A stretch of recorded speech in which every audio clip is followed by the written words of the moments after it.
Hi there. Good morning. I am in my backyard garden reading from the Bible. Today I am reading from the book of Deuteronomy, chapter 20.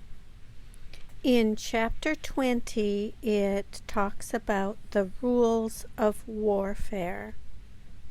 But before I get started, I want to tell you just a little bit about what you see in the video today. Today I'm showing you a lantana flower. Now this one has been without blooms for most of the summer, but we had a huge rain event and the weather is a little bit cooler now.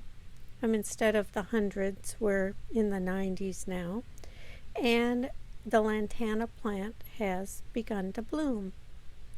Okay, enough about the garden. Back to Bible reading. Today I'm reading from the book of Deuteronomy, chapter number 20. The reading begins. When you go out to war against your enemies and see horses and chariots, an army larger than your own, you shall not be afraid of them, for the Lord your God is with you, who brought you up from the land of Egypt. Before you engage in battle, the priest shall come forward and speak to the troops, and shall say to them, Hear, O Israel, today you are drawing near to do battle against your enemies. Do not lose heart, or be afraid, or panic, or be in dread of them. For it is the Lord your God who goes with you to fight for you against your enemies, to give you victory. Then the officials shall address the troops, saying, Has anyone built a new house, but not dedicated it? He should go back to his house, or he might die in battle, and another dedicate it. Has anyone planted a vineyard, but not yet enjoyed its fruit? He should go back to his house, or he might die in battle, and another be the first to enjoy its fruit.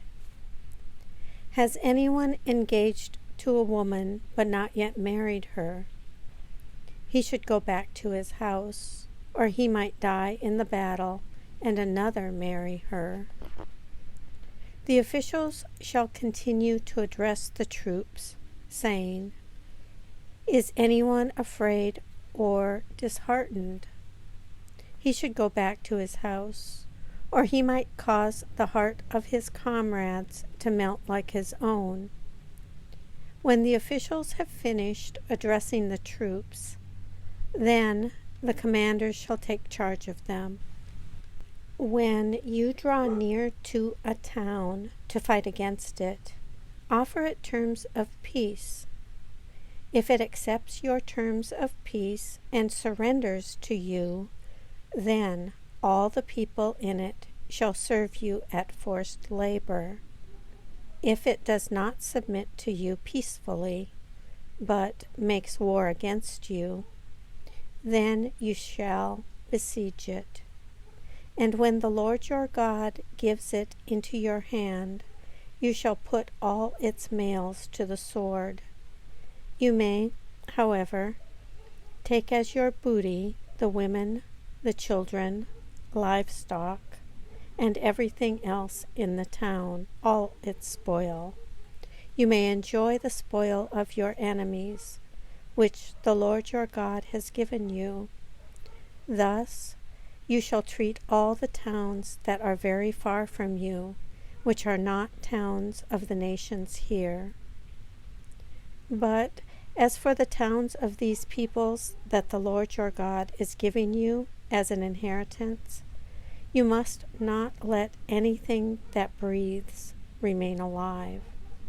You shall annihilate them, the Hittites and the Amorites, the Canaanites and the Perizzites, the Hivites and the Jebusites, just as the Lord your God has commanded, so that they may not teach you to do all the abhorrent things that they do for their gods, and you thus sin against the Lord your God. If you besiege a town for a long time, making war against it in order to take it, you must not destroy its trees by wielding an axe against them. Although you may take food from them, you must not cut them down. Are trees in the field human beings, that they should come under siege from you? You may destroy only the trees that you know do not produce food. You may cut them down for use in building siege works against the town that makes war with you until it falls. Here ends the reading of Deuteronomy, chapter number 20.